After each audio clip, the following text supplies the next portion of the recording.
I made a new outro. So either stick around to the end or skip to the end, whichever you want to do, to tell me what you think of it. Thanks.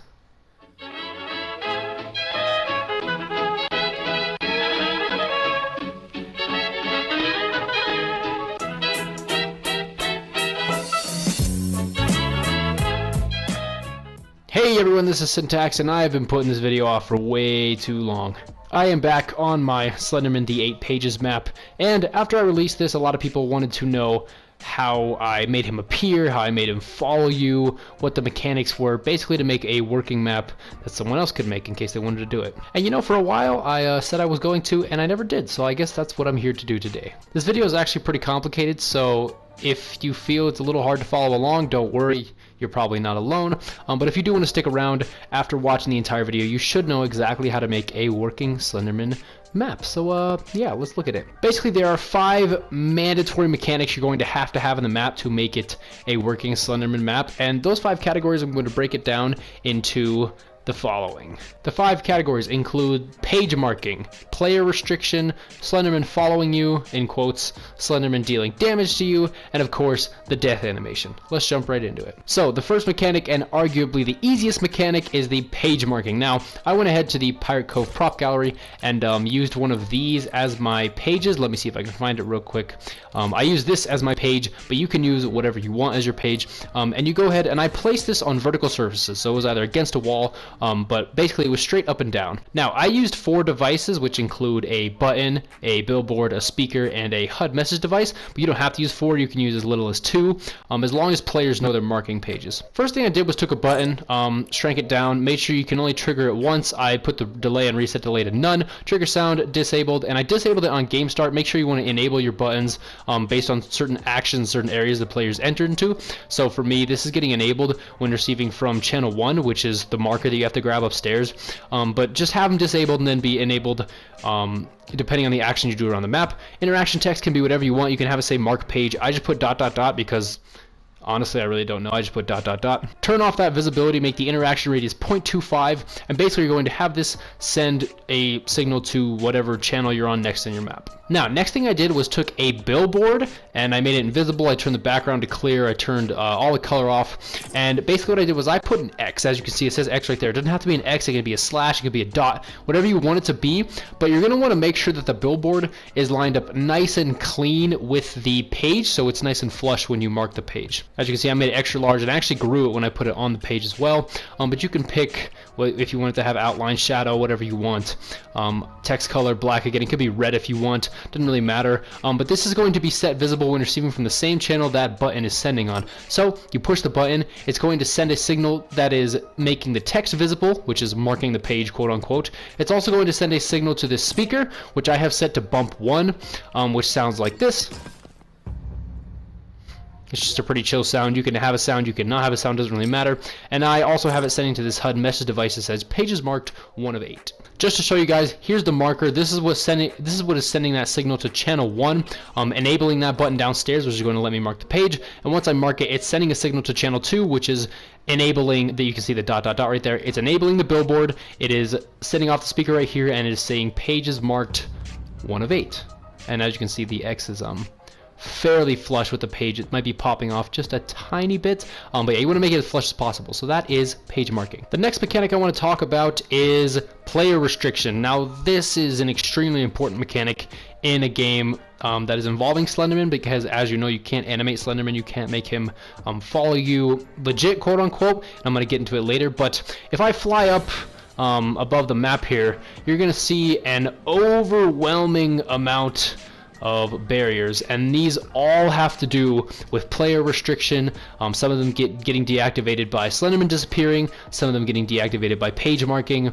There is a whole lot of barriers going on. Basically, player restriction is very simple. You want to set up your map to wherever that player is, you want to cut off certain areas of the map until they have made some kind of progression, whether the signals being sent to the barrier are disabling them from Slenderman disappearing, or from you marking a page, or from you just simply stepping somewhere. You have to make sure that those barriers are enabled on game start, and then as soon as you do complete a certain action, those barriers are getting disabled, because unfortunately there's no way for you to mark certain pages in just whatever order you please, because that's not really how the game works. So you want to make sure that whatever area you put your next page in, it is blocked off until you've marked the previous page. The simplest version I have is actually having the house be locked until you find that first page. So you can see if I go up to the lock device here, it unlocks when receiving from channel 2. So I lied, that button is actually set up on 5 different devices. So it is while it's doing all this stuff in the basement, it is then going to send a signal that is unlocking this lock device. Now the page out here is doing something different. Again, it's sending signals to the billboard, the speaker, and the HUD message device, but it is also going to send a signal, as you can see, a customized button here. It is when interacted with transmit on channel 3. Now there is a barrier in front of this house that kind of comes along the fence here, and once you press that button, it is actually going to disable the barrier. I believe it's this barrier right here if we walk up.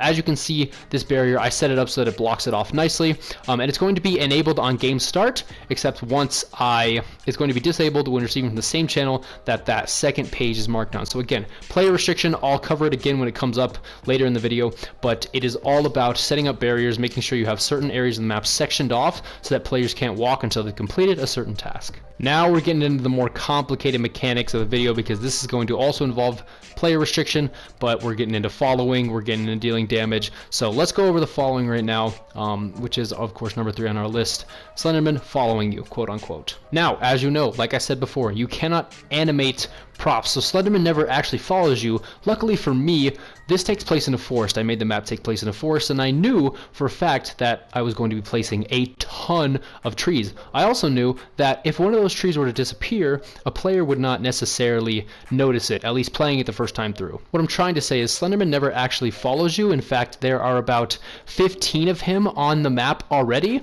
All that's happening is you are doing an action that is sending a signal to an explosive device that is blowing up a tree, revealing his location. Taking this example in the park, this is the 4th page. There is a button that when I press it, it is sending a signal to channel 8. So that is going to send a signal here. Not only is it going to restrict the players, so barriers around the playground are activated, but it is also going to send a signal to this where is it at? It's somewhere here. Let me find it. Ah, yes, do you see it? There it is. It's sending a signal to this explosive device, which basically says, once I've received a signal, I'm going to output X amount of damage, just enough to blow up this tree, and once this tree is blown up, boom, there's our main man, Slendy. So anytime Slenderman pops up behind you, appears behind you, appears in front of you, you are completing a certain action that is sending a signal to an explosive device that is blowing up a tree. So that's basically the whole mechanic. Now, I forgot to mention the mechanic that makes him disappear, so I'm going to couple that with the Slenderman dealing damage to you, and this is the hardest part of the mechanic, so if you stick through this, you're going to be able to make an infinite amount of Slenderman maps that work beautifully. So yeah, just stick with me here. So I just released a video on how to receive damage when you simply look at an object. It has to do with perception triggers, sending signals to damage volume traps that are not on eliminate player. I'll go over it again as soon as we get into it, but this button is, as we remember, sending a signal to channel 8. Now, not only is that going to activate the HUD message device, the speaker, and the billboard, and it's going to blow up this tree, but it is going to enable this perception trigger over here. Oh, and as well as create the player restriction. It's going to enable this perception trigger over here. Now, as you know, perception triggers obviously depend on looking at players or players looking at it. So obviously I have this turned off. It's not enabled on game start. It's going to enable when receiving from that button. Remember, channel 8. And when a player looks at the device, it's transmitting on channels 6 and 7. Now, what is this doing? Up here, I actually have all my damage volume barrier trap things, and it's actually the bottom one here. So as you remember, this is getting enabled when receiving from 6 and disabled when receiving from 7. So when a player looks at that perception trigger, it's going to enable this this damage volume trap. When it looks away, you're no longer going to be taking damage because you're no longer looking at Slenderman. So this is the mechanic that is used throughout the map, and it's in different damage volumes. Like the higher up it goes, the more damage it is. It's just different. It's just sectioned off in different parts of the map. But that is the dealing damage mechanic. It's actually pretty simple. Now, amidst all that, I have a trigger right next to this tree over here just to keep in mind where it's at.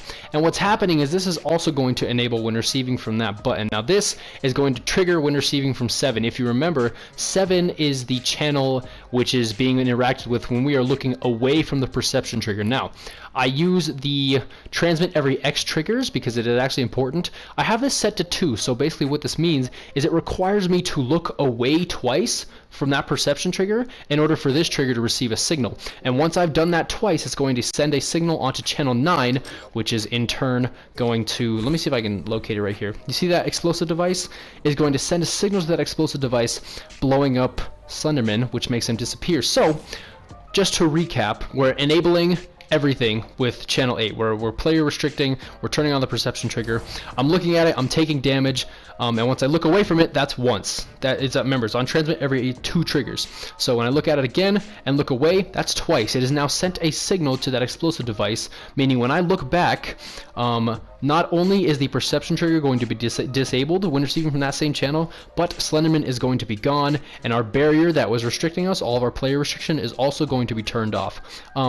Just to recap, I'm going to start the game and show you what it should look like if you set it up all correctly, so let's just start the game and see what it looks like. Remember, I'm going to hit this button, which is going to activate all the devices around it, explode the tree, enable the barriers, enable the perception trigger, and reveal Slenderman. Now, when I look at Slenderman, it is going to send a signal not only to the trigger, but to the damage volume, so I'm going to be taking damage, right? So I'm looking at him, look away. That was only one look away. Remember, it's transmit every 2 triggers. So, once I look at him again, I'm dealing damage, all this is happening, look away. If you could hear it in the background, you could actually hear him exploding, but if I look back, you will notice that he is gone. A lot was happening. I looked away twice. As soon as I looked away twice, it deactivated this barrier. There was a barrier here that was keeping me from walking forward, and it blew him up as well as deactivating the perception trigger, so I would no longer take damage, because if I still look in this direction and take damage even though Slenderman's not there, that is not truly what a Slenderman map is about. That was a lot of talking. I really hope you got through that, because if you did, you basically got all the hard stuff done with. If you didn't get all that, don't worry, I'll go over it again in another spot in the map, because it's not the only example, it's not the best example as well. I'll show you a spot where I'm not activating a page and he still shows up, as well as just walking into a certain area and he still shows up. But right now I want to cover the final necessary mechanic to have a fully optimal Slenderman map, which is the death animation. Now, as soon as I look at Slenderman, you remember that perception trigger is sending a signal when a player looks at it. Now, what I'm having that do is these are random number generators, and what these are set to do, they don't really have anything fancy on them, but all they're set to do is activate when receiving from the same channel that perception trigger when you're looking at it, and to cancel their roll time when looking away. So you remember, if we look at the perception trigger, it sends a signal to 6, so this is going to be rolling for 5 seconds, and then if we look away, it's going to cancel. Now, what happens, if you remember in the description, it says don't look at him for too long or you will regret it, you'll die. Oh, I guess the roll time is only 4 seconds. So if you look at the perception trigger for the full 4 seconds, that means this activation, this rolling will be complete. I'll go ahead and hit it right now so you guys can see. But that is going to activate. And as soon as it starts blinking, it's going to hit that trigger. And what that trigger is going to do is spawn you to wherever you want your death animation to take place. So I have my death animation taking place up here. Again, with the player restriction, I have barriers all around. And what this does is I just have Slenderman standing at each area. And what this does is this activates a damage volume trap that slowly kills you over time because you looked at him for too long. I'm going to demonstrate what this looks like right now. Here we go, we're at the 4th page again. Now remember, once I hit this, activates the barrier, explodes the tree, activates the perception trigger. Now, I'm going to look at this perception trigger. It is going to be rolling that random number generator for 4 seconds. After 4 seconds, I looked at him for too long. It's going to it's going to activate, activating that trigger that sends a signal to a teleporter, which I'm right here, was actually sending on channel 44, and now at the same time it's activating a damage volume trap, and the barriers are also active. So I'm going to die a slow, painful death because I stared at Slenderman for too long. just to recap, you look at the perception trigger, boom, it sends a signal. If you look at it for too long, this never gets canceled, which means it activates. It sends a signal to this trigger, which if you don't know, just set it up so that it can be seen by sequencers, and make sure that it is visible in game so it can be seen by sequencers, and then have it send a signal to a channel, and that signal that it sends is going to activate a damage volume trap that is going to deal damage over time to the player, as well as send a signal to this teleporter telling the player to teleport here for whatever custom death animation you want them to have. Again, make sure they're restricted so they can't go anywhere. Well, that was all the complicated mechanics. I'm going to show you a couple more spots where Slenderman appears.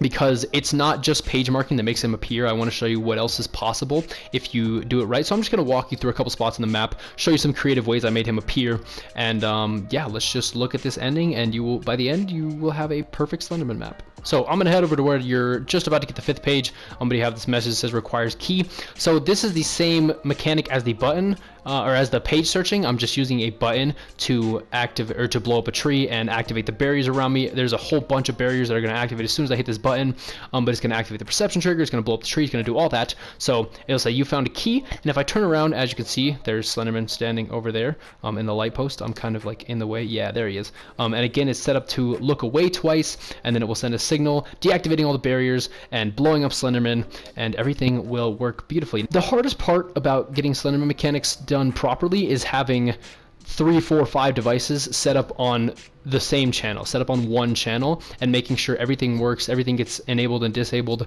properly at the right time. So here I actually have an explosive device that explodes on proximity range that sends a signal to a channel that does the same thing. It blows up the tree, it activates the perception trigger, it activates the player restriction, and then once I look away twice, it deactivates the perception trigger, deactivates the player restriction, and blows Slenderman up. So it's actually set up right in this area, so I know the players are going to walk over here. Once they walk into the corner, I actually have 2 barriers set up behind me that restrict my movement. As you can see, if I walk back, see how it's going to like first person? It's because barriers are set up behind me and the tree has exploded behind me, so that he is standing over there right now. Again, I have to look away twice, and then he will disappear. So that's like the whole mechanics thing working again. Oh yeah, one last note. Oh, by the way, this is the boat.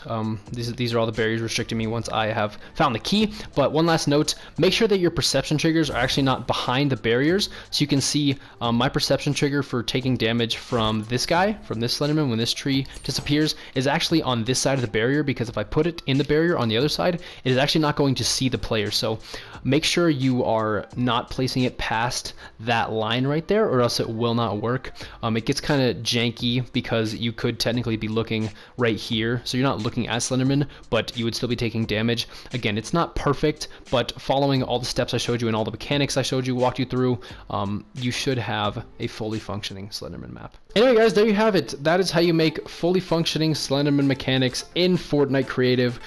If this video was super complicated, which I know it was, I did a lot of talking, just rewatch it a couple times. If you need help, leave a comment, maybe I'll add you, I can help you out. Just make sure you're gonna have 4, 5, 6 devices all on the same channel doing different jobs at the same time. It's really complicated, but once you get it down, you will have a beautifully working Slenderman map. Anyway, I hope this video helped you out, and yeah, this has been Syntax. Later.